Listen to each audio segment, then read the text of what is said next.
Language advisory. We're still in the Wild West, and it seems the Earps brothers and Doc Holliday love to use the full phrase SOB as much as the Gunslingers in the last episode. Given its frequency, listener discretion is advised. History That Doesn't Suck is a bi-weekly podcast delivering a legit, seriously researched, hard-hitting survey of American history through entertaining stories. If you'd like to support HTDS or enjoy some perks, like ad-free early releases or Patreon-exclusive mini-episodes, please consider giving at patreon.com/History That Doesn't Suck. To keep up with HTDS news, follow us on Facebook, Twitter, or Instagram.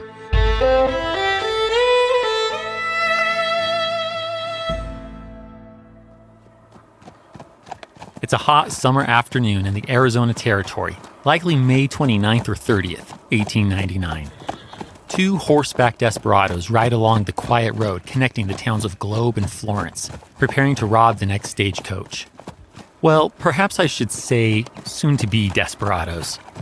Would-be desperados? This will be their first robbery. They're only doing this because one of them, Pearl Hart, needs the money to visit her dying mother. You heard that right. Her mother. Pearl's a woman. She recently left her abusive husband and had been doing all right. Then she received word that her mother, who lives in Ohio, is dying. Determined to see her before she passes, the 20-something woman took up prospecting with Joe Boot on his nearby mining claim. Trouble is, the claim proved to be no good, and Pearl needs the money now. That's when one or both of them came up with the idea of robbing the Globe stagecoach. So here they are, looking to pull their first heist. The duo stop at a bend in the road and wait to surprise the stagecoach. How much time passes? God knows, but eventually, they hear it. The sound grows louder and louder, and finally, it's time. Pearl and Joe trot into the road. They draw their pistols, Pearl a .38, Joe a .45, as Joe gives the terrifying order. Throw up your hands. The driver, Henry Bacon, and his 3 passengers readily comply as the bandits force the 4 men to descend from the stage. Now Pearl does her part. The masked, 5'3", 100-pound woman in boots, blue overalls or work pants, and a dirty cowboy hat concealing most of her black hair, first inspects the stagecoach. Inside, she finds 2 handguns, a .44 and a .45. Seeing this, Pearl's baffled at their lack of resistance. She'll later comment in an interview, "I can't see why men carry revolvers, because they almost invariably give them up at the very time they are made to be used." She keeps the .45 and hands Joe the .44. Pearl then rifles through the pockets of the 3 passengers. She describes one as a dude, which is to say he's well-dressed. He begs Pearl not to rob him, says he can't afford it. But that's not how holdups work. She finds $36.20 on the dude. Another passenger, whom newspapers later identify as O.J. Neal, is beyond terrified. He shakes so badly, Pearl can barely get her hands in his pockets. But he's the payoff. OJ's carrying $390 and a gold watch.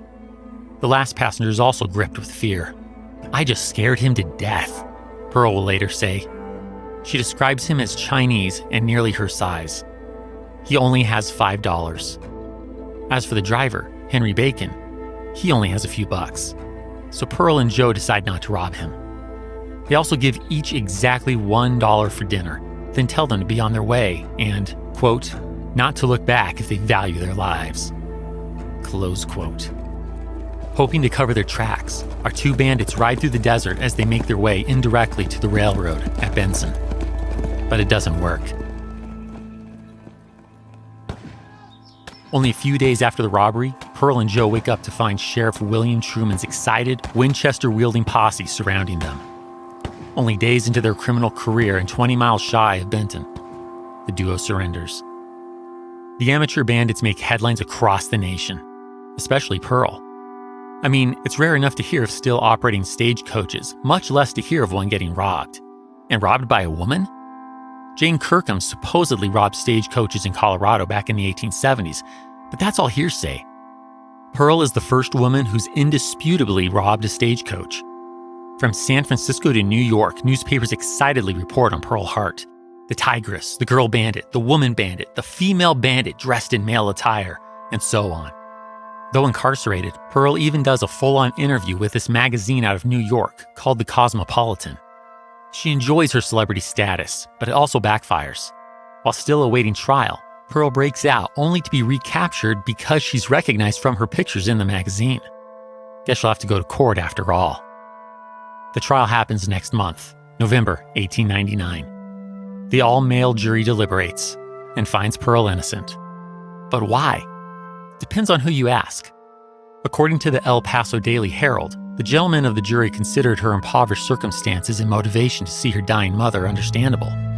Some, however, believe that Pearl, a known beauty and now wearing a frilly skirt rather than cowboy attire, flirted her way to acquittal. Judge Fletcher Doane is furious. But in a second trial that same month for federal charges, the jury finds Pearl and Joe guilty of stealing the stagecoach driver's pistol. Joe receives a 30-year sentence. Pearl gets 5. Neither will serve anything close to that, though. Joe receives a position of trust and is able to go outside Yuma's Arizona Territorial Prison. On February 6, 1901, he exits and is never heard from again. As for Pearl, Territorial Governor Alexander Brody pardons her 3 years into that 5-year sentence on December 15, 1902. No explanation is given for over 50 years, not until 1954, when the former governor's secretary finally shares that Pearl was released on account of pregnancy. Only 3 men were allowed to visit her without an escort, and one of them was the governor. Was this about avoiding scandal? Whether he's the father or not, it's not a good look. But is she pregnant? Or did she just fib her way to a pardon? Should Pearl be admired? Or is she just a common crook? Is she a champion of women's suffrage who denounced answering to a male jury? Or was that, as historians will conclude, just made up too? Whispers and rumors fill every corner of the United States, as Americans do with Pearl what they always do with Western outlaws: mold them into the hero or villain that fits the desired narrative. And the rumors of what becomes of Pearl in her later years are endless. But my favorite belongs to the 1920s. Supposedly, on a hot-as-ever Arizona day, a 50-something woman walks into the 2-story brick courthouse in Florence. She looks around, then, on her way out, turns to an attendant and says, "Nothing has changed." The curious attendant asks her who she is. Stopping in the doorway, the well-dressed mystery woman turns and pronounces proudly, "Pearl Hart, the Lady Bandit." And with that, she exits, gets in her taxi, and drives off into the sunset, never to enter the public eye again.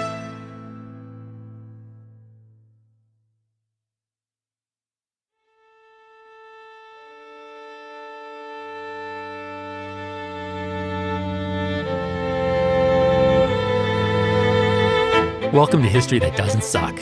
I'm your professor, Greg Jackson, and I'd like to tell you a story.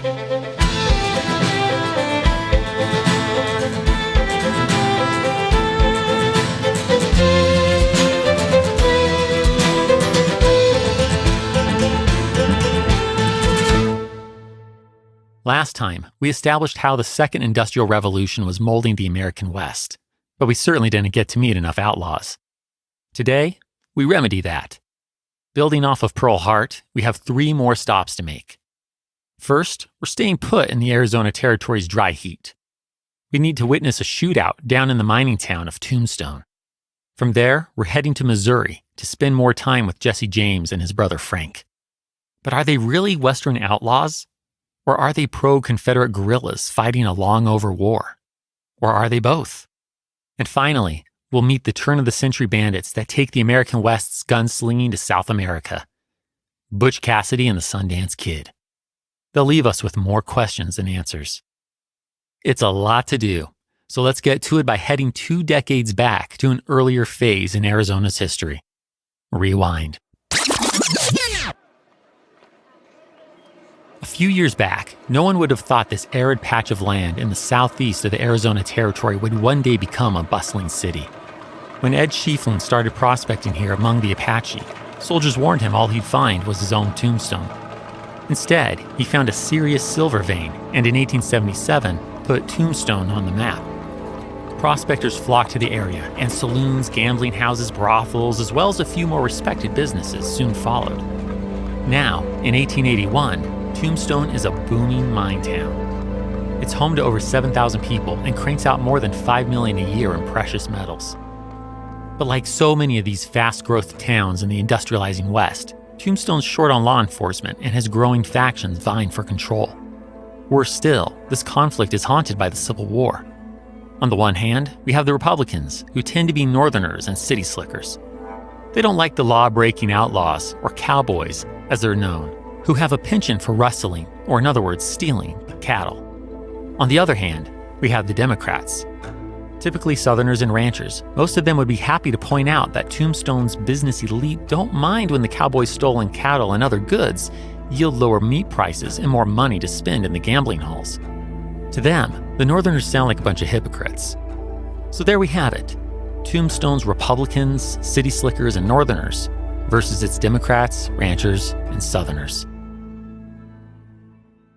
There are notable families on both sides. The Cowboys have the Clanton family and the McLaury brothers, Tom and Frank. Meanwhile, the Republican townies have the Earps brothers. These heavily mustachioed gents have stakes in Tombstone's mines and saloons and occasionally work in private security. They also bring experience enforcing the law. The oldest, Virgil, is a Union War vet and currently Tombstone's marshal. His brothers, Morgan and Wyatt, were deputies in Kansas, including the infamous cow town of Dodge City. But before they got out of Dodge, Wyatt made a friend I should also mention, John Henry Doc Holliday. The doc suffers from tuberculosis and has no interest in practicing dentistry these days. Cards are more his style now. Like the Earps brothers, he's hoping to make his fortune in Tombstone. Now, it's easy to look at these families' divisions as a good guy versus bad guy situation. The Cowboys are outlaws, the Earps are lawmen. But let's not entirely do that. Keep the politics at play in mind. And further, while I'm not out to trash the Earps, they and Doc Holliday have their own checkered pasts of crime or pursuits not exactly smiled upon by polite society. Before enforcing the law in Kansas, Wyatt was arrested as a horse thief. He spent time with prostitutes, both as a client and brothel enforcer, and most wouldn't smile on Wyatt and Doc being professional gamblers. It's this kind of background that allows some to believe Doc Holliday even robbed a stagecoach last March. Now, Doc didn't do it. 3 cowboys did it, and Wyatt Earp believes that, if he can capture them, it'll give him the edge needed to beat out Johnny Behan in the upcoming election for sheriff. With that goal in mind, he's made a secret agreement with Ike Clanton and Frank McLaury, in which they give him the intel needed to capture their fellow guilty cowboys, and he gives them the reward money. Trouble is, that secret seems to have leaked. Now, the ill-kept secret is about to turn this simmering feud into a full-on gunfight. It's late at night, October 25th, 1881. Ike Clanton is at the Alhambra Saloon and very drunk. As he sits lifting yet another glass to his lips, a slender man with a full mustache takes the seat next to him. This is Doc Holliday, and he's pissed. "You are a son of a bitch of a cowboy," Doc starts. Seems that since word of Ike and Frank's plan to betray their fellow cowboys for Wyatt's benefit has spread, Ike's been claiming it's an Earp and Doc-inspired lie, and Doc's not standing for it. I can't tell you everything he says, but Fred Dodge will later recall that, quote, Doc's vocabulary of profanity and obscene language was monumental, and he worked it proficiently in talking to Ike, close quote. At this point, Morgan Earp steps in. Now, the story has 2 sides to it. According to Wyatt Earp, his brother does his duty as an officer of the law and leads Doc by the arm out of the saloon as Ike follows. But according to Ike, before Morgan gets there, Doc makes it clear that he's looking for a fight by taunting him for not being, to use some Old West slang, healed, which means armed. "You son of a bitch, you ain't healed. Go heal yourself." It's then that Morgan Earp arrives, and he piles on all the more, saying to Ike, "Yes, you son of a bitch, you can have all the fight you want now." At this point, Ike agrees they all leave, but he claims that he's the one who gets up to leave and Morgan and Doc follow him out. Wow. So do you believe Wyatt, who's biased in favor of his brother and friend? Or Ike, who's so wasted, his later recollections won't even get the saloon right half the time? Your call. Regardless of who followed whom, They end up outside, yelling at each other. They're so loud, Virgil Earp can hear them from the Occidental Saloon next door. Hey! He comes out and threatens to arrest both Doc and Ike. But things are smoothed over, at least somewhat. Ike and his friend Tom McLaury even follow Virgil back into the Occidental and proceed to play poker with him and the sheriff Wyatt aspires to replace, John Behan. They do so until 6 or 7 the next morning, October 26th. But as the sun rises on this dusty town, Ike, who kept drinking throughout their play, is growing angry again.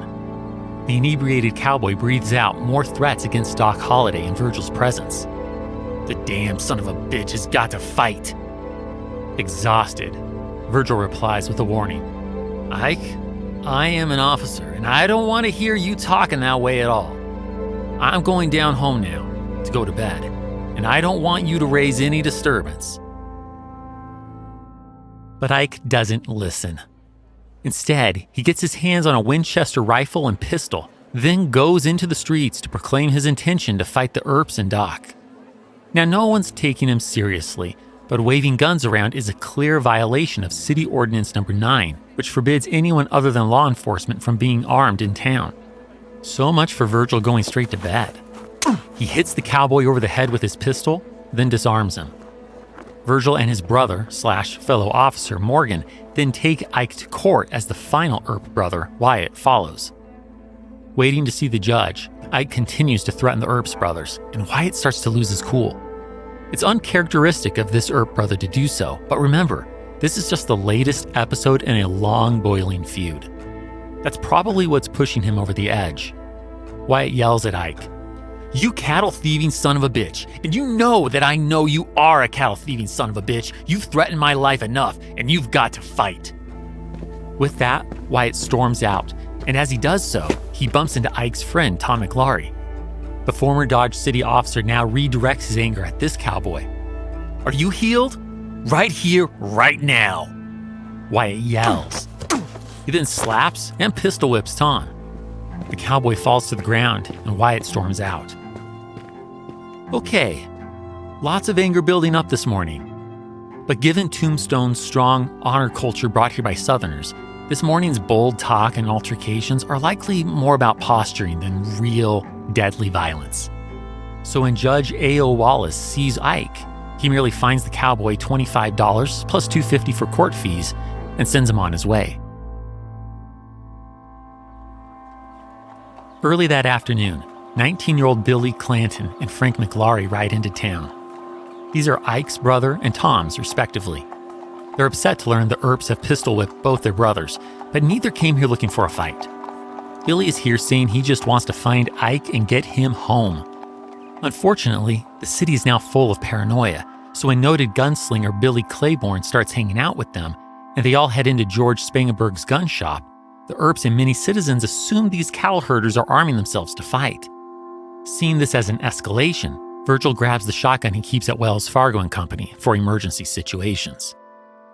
Now Sheriff Johnny Behan comes into the picture. As sheriff and a friend of the Cowboys, John considers himself a better candidate to convince the Clanton-McLaury group to leave or disarm than the Earps. He tells Virgil as much, and the marshal concedes.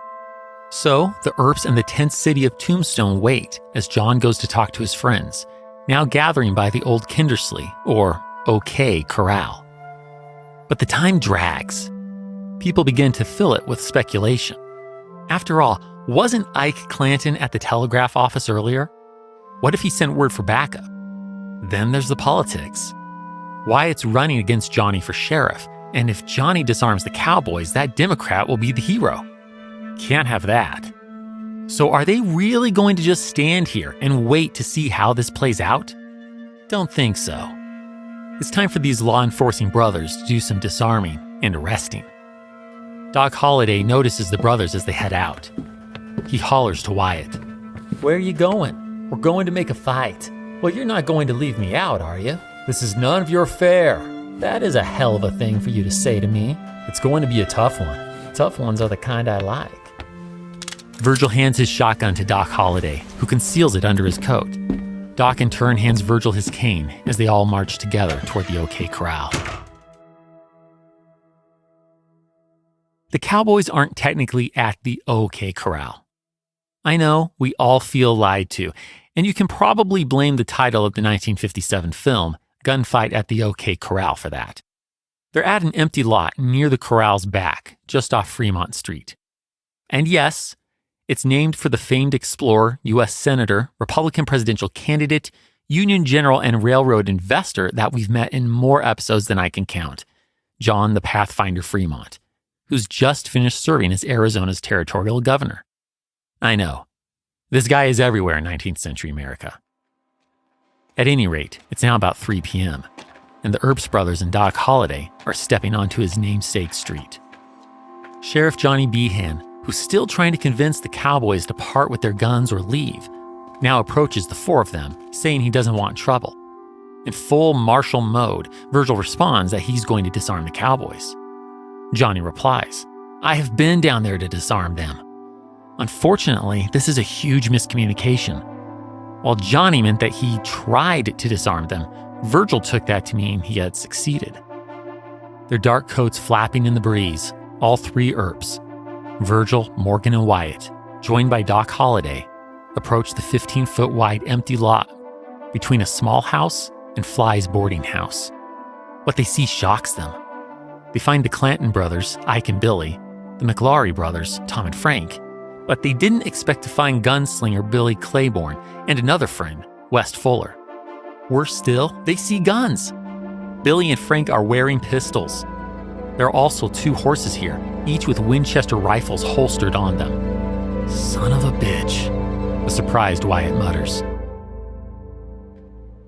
Raising his hand while still holding Doc's cane, Virgil announces, "Throw up your hands, boys. I intend to disarm you." Frank answers, "We will."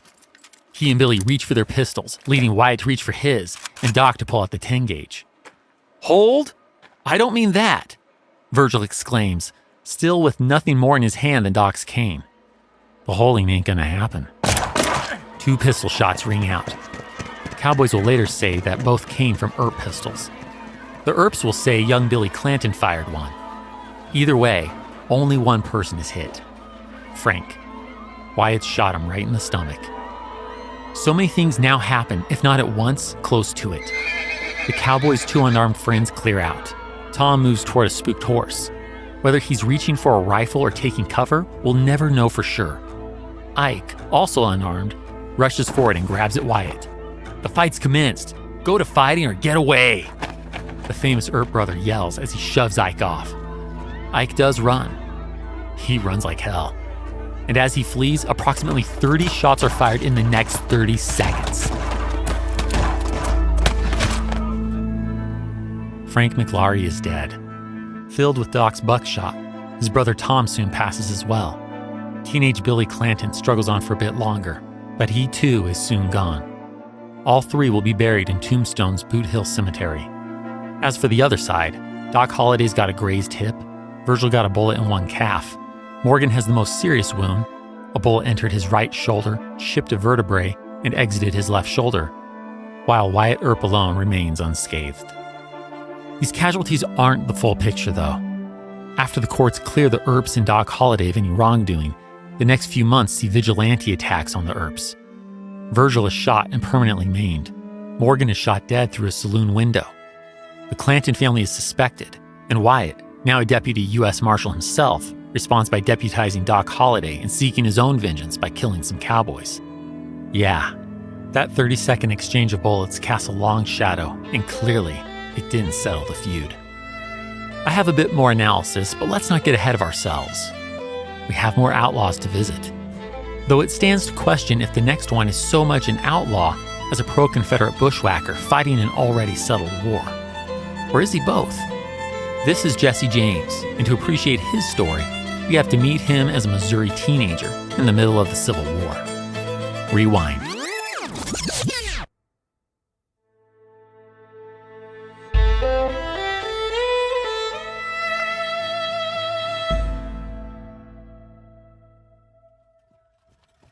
It's May, likely the 25th, 1863. Working with one of the 7 people enslaved by his family, a 15-year-old boy guides a shovel plow through the field of their Clay County, Missouri farm. Yes, the young tobacco farmer is Jesse James, and while his older brother Frank is participating in the Show Me State's brutal neighbor-on-neighbor guerrilla warfare, he's here keeping the farm going. But if he has any romantic notions of what war is, Jesse's about to get his first taste of the real thing. A large hand suddenly grabs the teen by the throat. His assailant is a fellow Missourian, a Clinton County provisional, or a Clay County unionist. They're here at the James Samuel farm looking for the family's son, Frank, and his fellow pro-Confederate guerrilla fighters known as bushwhackers. The man roughly shoves James across the freshly plowed field, torturing or beating him in the process. Accounts differ on whether they're using bayonets, sabers, whips, or just their fists, but whatever they're doing, these men are taking their proverbial pound of teenage flesh. Jesse's stepfather, Dr. Reuben Samuel, is a target too. The soldiers put a rope around the 35-year-old physician's neck, then throw the other end over a tree branch while demanding to know where Frank and the other guerrillas are hiding. When they don't get their answer, up the doctor goes. Reuben's legs flail in the air. Jesse's mother screams at the soldiers as her husband swings. Then, they let the rope go. As the gasping doctor drops to the earth and sucks in air, they ask him if he's having an easier time remembering where his older stepson might be. Now, some of the more romanticizing accounts of Jesse James will say Reuben bravely refuses to break, but that's not how Lieutenant James Roberts remembers it. He later reports that, quote, his memory brightened up and he concluded to reveal the hiding place of the rebels. Close quote. They aren't far, just in the nearby woods. And now, the Union-loyal men give chase. While Frank escapes, 5 other bushwhackers are hit. Legend will call this the day that put Jesse on his path to joining his older brother as a pro-Confederate, Union-killing bushwhacker a year later. One biography written shortly after his death will assert, quote, they had waked into full life and furious passion the sleeping lion in his, Jesse's, nature, and he had gone forth to join with Frank in the search for vengeance. Close quote. That's probably a bit simplistic. This was a traumatic, damaging moment for Jesse, no doubt. But this transformative origin story overlooks the long pro-slavery turned pro-Confederacy history of Jesse's family and upbringing. Perhaps this painful day in Jesse's life is better considered, to quote noted Jesse James biographer T.J. Stiles, as the culmination of a process. However we interpret it, though, Jesse does join his brother as a guerrilla fighter about a year later, in April 1864. Of course, we know this already from episode 67. That's where I first gave you the details on how brutal the neighbor-on-neighbor fighting is here in Missouri. It's also where we first met the James brothers as they participated in the pillaging and killing done under the leadership of Bloody Bill Anderson at Centralia in September 1864. So we won't get bogged down here. Suffice it to say that as the war carries on, Jesse learns how to kill and suffers injuries. He gets shot in the chest on 2 separate occasions, once while trying to steal a saddle, and later in a post-Appomattox skirmish. As for his other distinctive physical injury, the loss of the tip of his left middle finger, that may have resulted from an accident with a Navy revolver as early as 1863.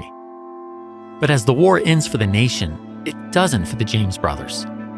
Frankly, it doesn't entirely end for Missouri. Think about this. Even as we saw friends, neighbors, and family members fight on opposite sides during the Civil War episodes, that was the exception, not the rule. Yet, as we know, this was the other way around in Missouri, and that makes hitting reset even harder. When the people you fought are locals, not northerners or southerners from far distant states, it's just so much easier to keep thinking of revenge. And if you use your wartime tactics of plundering and killing to do so, does that mean you're still a guerrilla fighter? Or are you officially an outlaw? It's just past noon, December 7th, 1869. We're at a bank called the Davis County Savings Association in Gallatin, Missouri. In one corner, lawyer William A. McDowell, whose office is housed inside the one-story brick building, is hard at work. Meanwhile, a banker assists customers as they filter in and out. And naturally, behind him is that one fixture you can count on in any worthwhile 19th century bank: a large, protective safe. A man with blue eyes and sandy hair walks in. He approaches the counter, holds out a $100 note, and asks the banker to change it. About this same time, another man enters the bank. He now interjects. "If you will write out a receipt, I will pay you that bill." How fortuitous. Now at a desk, the banker takes up a pen and starts preparing a receipt. It's the last thing the banker will ever write. The man who entered first with the $100 note raises a revolver. He shouts, "Cox caused the death of my brother Bill Anderson, and I am bound to have my revenge." The first bullet cuts through the banker's heart. The second, his forehead. Hearing the shots, the lawyer sprints for the door. He escapes, but not without the quick-turning gunman putting a bullet through one of his arms. The duo must move quickly. They grab a portfolio laying on the dead banker's desk, dash for the exit, and mount their horses. But having heard the shots and the lawyer scream in pain, the town is already mobilizing. A shot rings out, spooking the gunman's horse. He falls to the ground and is dragged by the scared animal as he works furiously to remove his foot from the stirrup. He succeeds as the second man circles back, lifts the bucked bandit onto his own horse, and they continue on the same steed until they can steal another one about a mile outside of town. They then ride hard, ensuring their escape. Apart from escaping, the robbery couldn't have gone more wrong for the duo. The snatch portfolio contains nothing of meaningful monetary value. Meanwhile, the gunman, Jesse James, and his partner/brother, Frank, also intended to kill the man who, during the war, had killed their bushwhacking mentor and leader, Bloody Bill Anderson. That man was Samuel P. Cox, and the James brothers thought he was the one working at the bank. But they were wrong. The man they killed was the bank's primary owner, John Sheets. Botched as the job may be, it's significant for a few reasons. First, the fact that this wasn't just planned as a robbery, but also as a Civil War retribution, shows how blurry the line between bushwhacker and bandit really is for the James brothers. It also raises all sorts of questions. At what point does the first title end and the second begin? Was the robbery more about money or revenge? This nebulous, ill-defined distinction factors into Jesse's legend. For hardcore former Confederate supporting Missourians, this elevates the James brothers from outlaws to legitimate fighters, still refusing to cave to the Union. A second significant aspect of this robbery is that, although Jesse will write a newspaper-published letter to the governor proclaiming his innocence in the Gallatin robbery, this marks the first time the younger of the two famous James brothers was identified for his bushwhacking/outlaw ways in the news. Now, we really don't doubt his role in a number of bank robberies since the war's end, including what is disputed but nonetheless often called the United States' original classic bank heist at the Clay County Savings Association in Liberty, Missouri, back in February 1866. There, some 13 men made off with nearly $60,000 from this bank, so closely associated with the Republicans that day. 9 of them were ID'd, and each one was a bushwhacker who also rode with the very quote-unquote brother we just saw Jesse try to avenge, Bloody Bill Anderson. And yes, for many Democrats, banks are a symbol of Republicans. Congress passed its first of a few national banking acts in 1863 to help finance the Union war effort and stabilize the economy. Prior to this law, private or state-chartered banks issued their own currency, or rather, notes, which people could exchange at the bank for actual gold. Now, nationally chartered banks have replaced them, and they issue currency not based on the gold they have in reserves, but the bonds they hold. You might say this is the end of America's tug-of-war over national banking dating all the way back to the Washington administration. Original Treasury Secretary Alexander Hamilton would be thrilled. Former Presidents Thomas Jefferson and Andrew Jackson, however, are probably rolling over in their graves. But for all this system did for the United States during the war, staunch Democrats only see further centralization of power. Perhaps worse in Missouri, this system fails to ensure that either banknotes or greenbacks circulate in sufficient quantities far away from the economic powerhouse that is the Northeast. The West and the South often come up short. So yeah, Jesse James can make bank robbing a symbol of their continued fight against Republicans and Reconstruction. These bushwhackers, who, in a nod to the two sets of brothers running things by the 1870s, are now called the James Younger Gang, also make a symbol out of robbing trains. We've already spent 3 episodes on the Transcontinental Railroad, so I trust you remember Abraham Lincoln's support for it and all the Republicans involved in the Iron Horse's spread across the United States through national legislation. More than that, though, I'll remind you how counties that invested in railroads often got screwed. Just think of the shenanigans Republican voting Dr. Thomas Durant pulled with the Missouri and Mississippi Railroad over in Iowa back in episode 84. Yeah, you remember. As such, some Democrats see the highly disruptive new technology that is the railroad as the embodiment of nationalizing corruption. And for them, it's all the Republicans' fault. This means that if the James Younger gang robs trains, well, they're kind of heroes.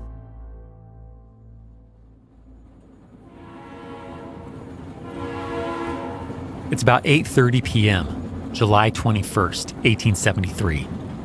An express train out of Omaha chugs along a quiet stretch of the Rock Island Railroad's tracks near Adair, Iowa. It's growing dark. Engineer Jack Rafferty peers out at the track illuminated by the locomotive's headlight. But as the train approaches a curve, he's filled with horror. A section of rail ahead is missing from the tracks. Jack immediately applies the air brake, but it's too late. Bullets fly at the locomotive as it runs off the tracks. Jack's neck snaps in the crash. He's dead. The baggage car attached to the locomotive jackknifes, while the next one back is off the track too. The following 6 cars are less disrupted, but of course, stopped. 6 men in Ku Klux Klan hoods move on the train. Those who dare to look out or try to exit their cars get threatened quickly. "Get out of here, goddamn you! Get out of here or I'll kill you!"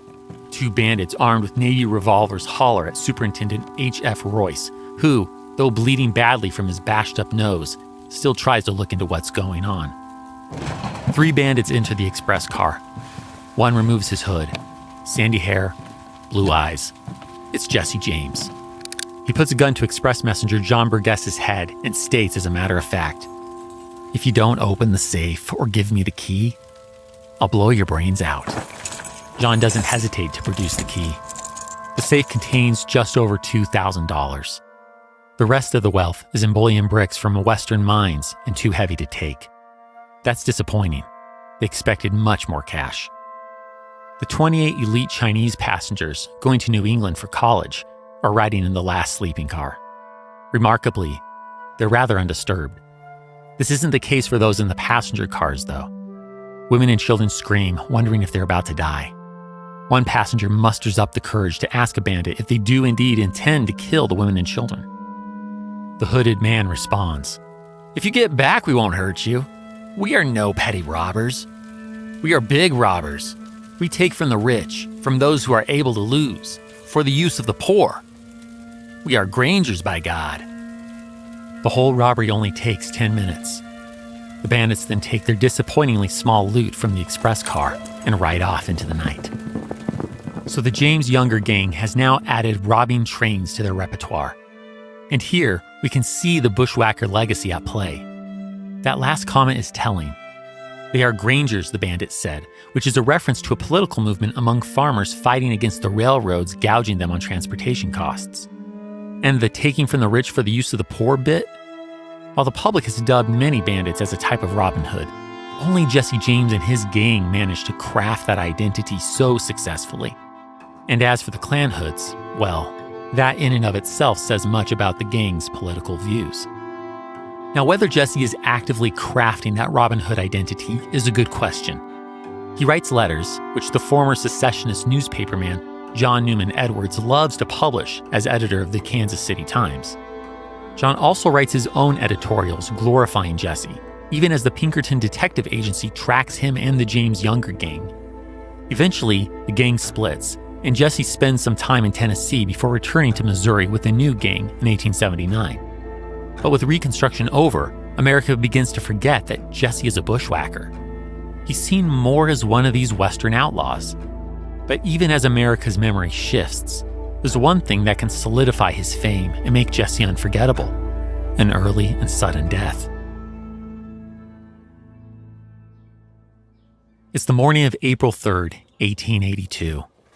Now 34 years old, Jesse, his wife Z, and their kids, a 6-year-old son and a 2-year-old daughter, are living in a beautiful white house at 1318 Lafayette Street in St. Joseph, Missouri.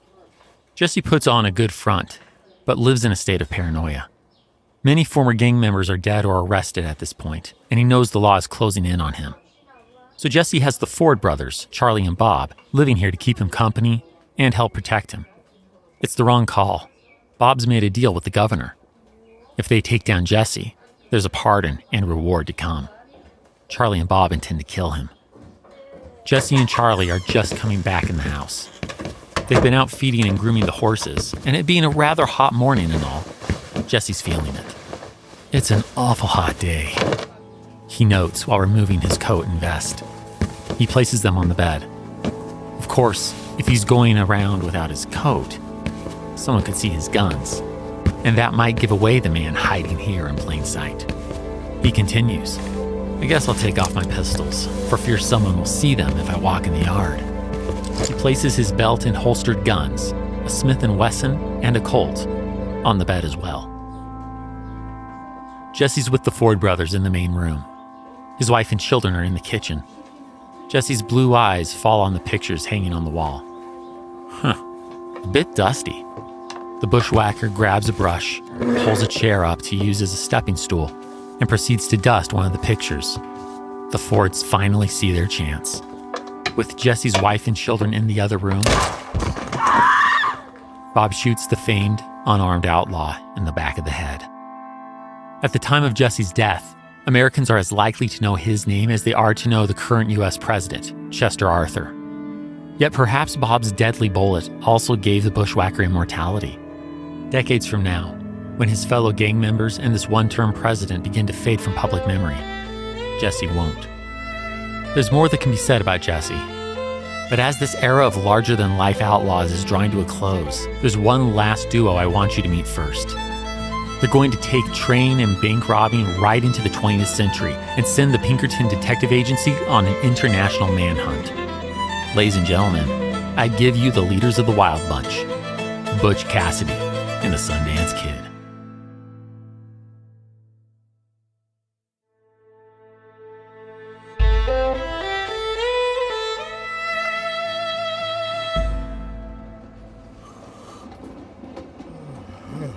It's 2:18 a.m., June 2nd, 1899. The number 1 Overland Flyer Limited is steaming westward along the Union Pacific's tracks near Wilcox, Wyoming. All engineer W.R. Grindstone Jones can see is what falls within the beam of his locomotive's headlight. Wait, he's just noticed a red lantern swinging far off in the otherwise pitch black ahead. Like any good railroad employee, Grindstone knows red lanterns are a signal, meaning, stop here, trouble ahead. There is a bridge up there. Could be an issue with it. Could also be robbers using the lantern as a ruse. But Grindstone doesn't really have a choice. He applies the brakes. Turns out to be the latter.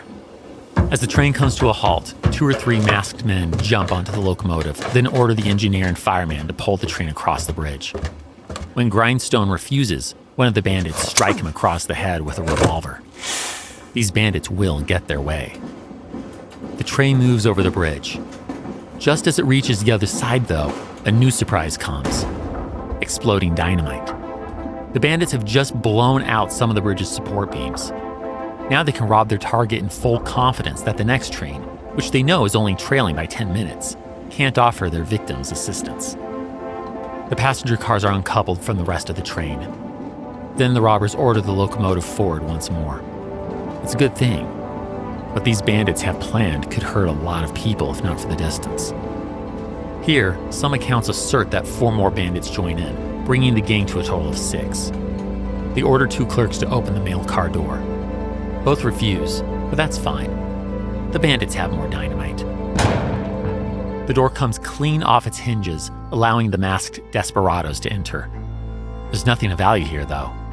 Time to see about the express car. Here again, the bandits order the door be opened. Locked inside, express car messenger Charles E. Woodcock flatly refuses. Not a problem. The bandits have more dynamite. But they didn't anticipate what happens next. Train employees and outlaws alike are in absolute shock as the dark sky flashes and the car's roof and sides fly through the air and rain down on the surrounding area. Looks like they overdid it with the dynamite. Incredibly, the messenger inside is still alive. Sources conflict on whether Charles has the mental acuity for the robbers to order him to open the safe or if he's unconscious. If he is still conscious, he refuses, leaving the bandits to use their dynamite one last time. Gold, diamonds, fine jewelry, at least $30,000 in cash. Yes, this is the payday they hoped for. Despite the massive manhunt to follow, the bandits make a clean getaway. Yet that's hardly noteworthy. We'd expect nothing less from members of the Wild Bunch.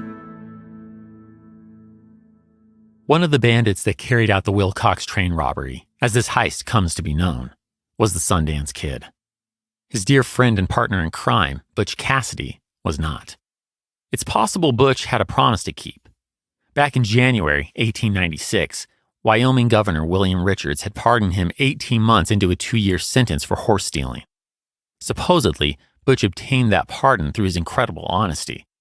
The governor asked him if he'd reform with a pardon, to which the Wyoming State Penitentiary convict number 187 replied, "Can't do that, Governor, because if I give you my word, I'd only have to break it. I'm in too deep now to quit the game, but I'll promise you one thing. If you give me a pardon, I'll keep out of Wyoming." There's some doubt about that story, but it might explain Butch's absence at the Wilcox train robbery. Besides, even though he wasn't there personally, he certainly may have planned it. I mean, passengers weren't so much as threatened, no one was killed, and the whole plan was just so damn smooth. The whole thing just screams Butch Cassidy. Though not best friends, Butch and Sundance, or to use their legal names, Robert Leroy Parker and Harry Alonzo Longabaugh, are good friends, and they make a strong partnership. They just click together in so many ways. Both were raised in religious families. Hailing from Utah, Butch grew up listening to his devout mother read to the family from the Bible and the Book of Mormon. He's even named after his grandfather, Robert Parker, who immigrated from England expressly to join his fellow Latter-day Saints far away in the West. And Sundance knows his Bible too. The Pennsylvanian grew up memorizing scripture and attending the First Baptist Church every Sunday. Clearly, neither is living their childhood faith in the strictest sense, but as their biographer Tom Hatch points out, it's worth noting that both retain a deep, if estranged, love for their religious families, and apart from allegedly fighting for their lives on their alleged dying day, neither man is known to have ever killed. That's quite astonishing for seasoned outlaws, especially when Sundance is known as the fastest gun in the West. We have no way of knowing what either thought of their childhood faiths, but both seem to agree with at least one of the 10 Commandments: "Thou shalt not kill." Both struck out on their own while still in their teens. Both pursued a cowboy way of life and have a love of horses. Both got arrested independently for stealing horses, which led both to serve 18-month prison sentences. They even share a love of the same pastimes: reading, gambling, the company of women, and drinking, though Sundance more than Butch on that last one. And I suppose we have to acknowledge that both have awesome aliases. Robert, or Bob, or frankly a lot of other names, took the name Cassidy as a nod to an outlaw whom he met and admired as a teen back in Utah, Mike Cassidy. As for Butch, we believe that came from a short time when he worked in a butcher shop. There are some doubts on that one, but that's as best as we can account for Robert's famous moniker of Butch Cassidy. As for Harry, newspapers start calling the teenager Kid as they report on his horse-thieving ways back in 1887. Locked up in Sundance, Wyoming territory, the names soon came together: the Sundance Kid. It's impossible to say when Butch and Sundance first crossed paths exactly. Perhaps the best educated guess would be in a valley located along the state lines of Utah, Colorado, and Wyoming called Brown's Park. Along with the desolate, red-hued hideouts in Wyoming and Utah, Hole in the Wall and Robert's Roost, respectively, Brown's Park, or just the park, is a place of safety and refuge for outlaws. The park is also where you'll find the Bassett family's ranch, where Butch has always found welcome. And maybe love? If he didn't go steady at one point with the older Bassett daughter, Josie, we do know that he had a relationship that lasted for several years with her younger sister, Anne. And of course, both sisters could ride, rope, and shoot as well as any man. Anyhow, there's a good chance that the Bassett Ranch served as Sundance's introduction to Cassidy and eventual entrance into the Wild Bunch. The Wild Bunch is a fluid gang. Numerous outlaws come and go from this turn-of-the-century operation. It's also a fairly democratic group. Butch sits at the helm, and in time, Sundance becomes a reliable number 2. But the Utahn takes in everyone's thoughts on planned heists before he works out the minute details. Between 1896 and 1901, they steal several hundred thousands of dollars in a minimum of 8 train and bank robberies. They make it look easy with brilliant strategies like the one you heard about at the Wilcox train robbery. But between all their various successful robberies, topped off with the lucrative Wilcox train robbery and another more than $30,000 successful heist from a bank in Winnemucca, Nevada in September 1900, the authorities are turning up the heat on the gang. Harder still, the world is changing. The West is settled, connected. Not only is there a telegraph, there's a telephone. They might still outrun a local officer of the law, but how do you outrun the far-reaching Pinkerton Detective Agency? Not that the usually smart duo do themselves any favors on that point with a photograph they have taken on November 21st, 1900. Down in Fort Worth, Texas, they and 3 of their associates, Harvey Logan, Bill Kilpatrick, and Will Carver, dress to the nines and have a group photo taken. Don't get me wrong, it's a great pic. Butch's derby hat tilts just the right way to give off a sense of swagger. His blue eyes look out knowingly over his well-groomed mustache and sharp jawline. Sundance has a slightly more earnest look, his hat's square, blue eyes alert, and wears a fuller mustache. But it doesn't take long for the photo to end up in the hands of the Pinkerton detectives. Then again, lore claims Butch amuses himself by personally mailing a copy of it to the bank they hit in Nevada last month. Whatever their thought process was on the now famous photo, they do know they need to get out of Dodge. And by Dodge, I mean the United States. After considering the bounties on their heads and the world around them, they settle on a still remote region of the South American nation of Argentina, a place called Patagonia. The next few years aren't bad. Butch, Sundance, and Sundance's girlfriend, wife, their marital status or lack thereof is a complete mystery. Anyhow, at a place, set up a lovely 4-room ranch house in Patagonia. They buy livestock. Basically, they return to their cowboy roots. But they haven't been forgotten back in the States.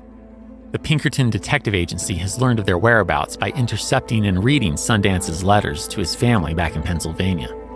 Still, the famous agency that never sleeps can't get to them.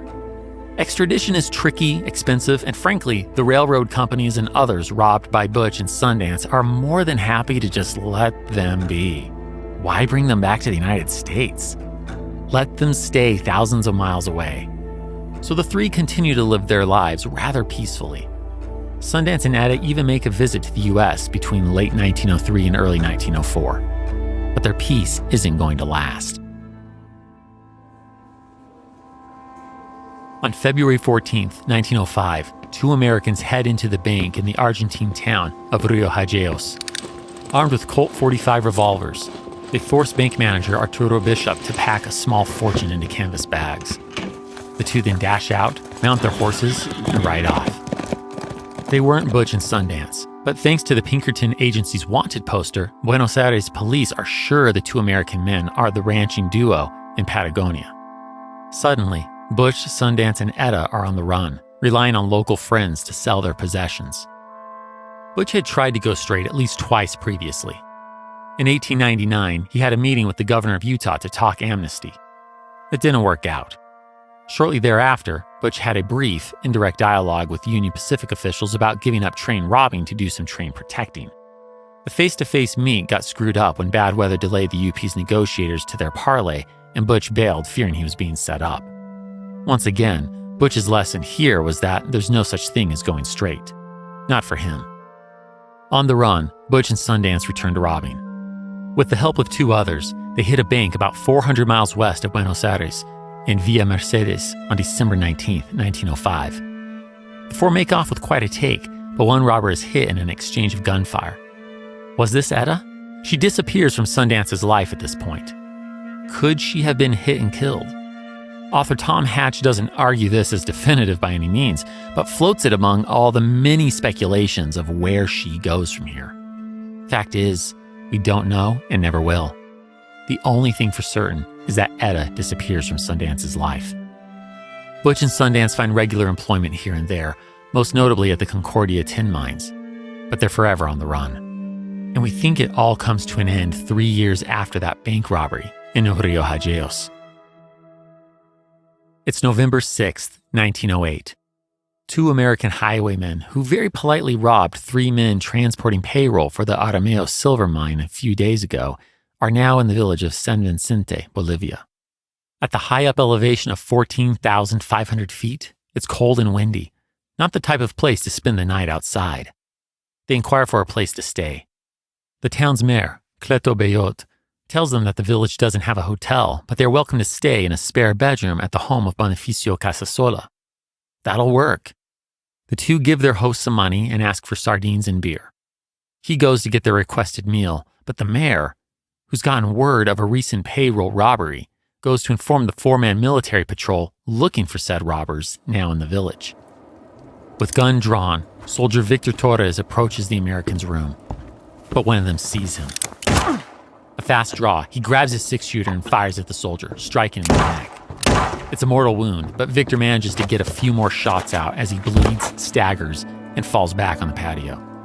Soon, the Americans are exchanging bullets with not just the small patrol, but armed villagers. No one dares come close to their room, but the whole village has the Americans pinned down and unable to retrieve their rifles, which they left with their mules.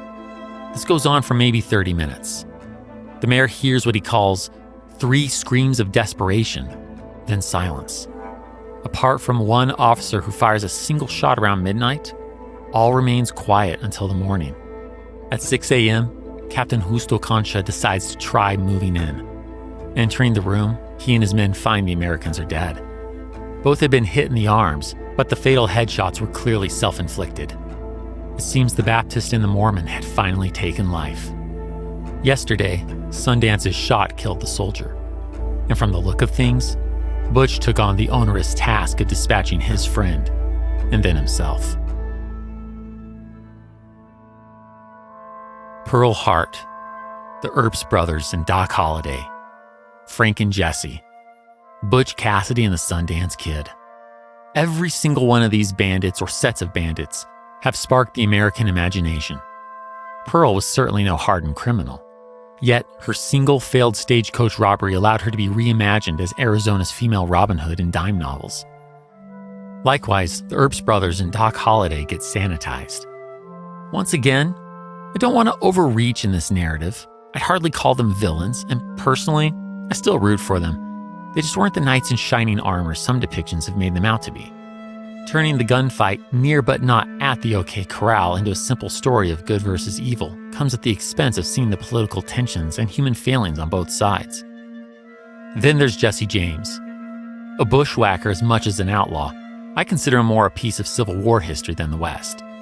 But certainly, he straddles both worlds. And though a ruthless killer, we've imagined him into a Robin Hood figure too.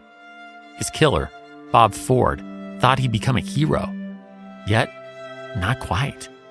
Instead, many came to think of the man who killed Jesse by shooting him in the back of the head while unarmed as simply a coward. Finally, we have Butch and Sundance. Well, if any outlaws never die in our minds, perhaps it's them. There's still some debate if they were, in fact, the 2 Americans killed in San Vicente. The 2 men were buried in unmarked graves. In the 1990s, the remains of a Caucasian was located in San Vicente's graveyard, but it didn't get a DNA match on either of the outlaws. So were they just buried elsewhere in the graveyard?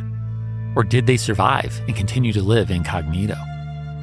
Some think that William T. Phillips, a Spokane, Washington resident who died in 1937, was in reality Butch Cassidy. The claim rests on William's first-person account of Butch, entitled Bandit Invincible. Since the full manuscript came to light in the 21st century, though, it seems more likely that William might have been a former prisoner with Butch back in Wyoming, not Butch himself. More perplexing are claims from Butch's family back in Utah that he visited them long after his and Sundance's alleged death in Bolivia. In her book, Butch Cassidy, My Brother, Butch's sister Lula tells us he visited the Parker home in 1925. She, her 81-year-old father, and brother Mark were elated. They chatted all night with this man who had the Parker family grin and knew all the right intimate details. He reported that Sundance and Etta were alive too. He crossed paths with the reunited couple in Mexico City. She tells us that her brother, quote, died in the Northwest in the fall of 1937, a year before Dad died. He was not the man known as William Phillips, reported to be Butch Cassidy, close quote. And it wasn't just Lula. Josie and Ann of the Bassett family up in Browns Park both said he visited them. So did Butch and Sundance die in Bolivia? What happened to Etta? On both accounts, God knows, and we likely never will. All I can say for certain is we love to romanticize our gunslingers and outlaws. Sometimes that means overlooking desperate, difficult origins or even willful choices to commit crime. It almost always means inventing more pure Robin Hood motives than reality. Though the fact is, they were just people, usually not all good or bad, whose situations don't excuse but perhaps explain them. But there's no magic in that. And whether it's superheroes or decidedly not bad guy thieves in heist films like Ocean's 11, there's power in imagining these figures who can break the mold and right the wrongs of the world. So maybe don't delete Tombstone from your film collection just yet. Besides, its depiction of the actual gunfight is pretty spot on, and who doesn't love hearing Val Kilmer say, "I'm your Huckleberry." Our time in the Wild West might be drawing to a close, but it isn't over yet. Even at the turn of the century, there's still one place where gold-fevered prospectors, gunslingers, saloons, and brothels abound. Though I recommend you dress in wool and furs and get comfortable as sled dogs. That's right, we're leaving the lower 48. Next time, we're going prospecting in the U.S. District of Alaska.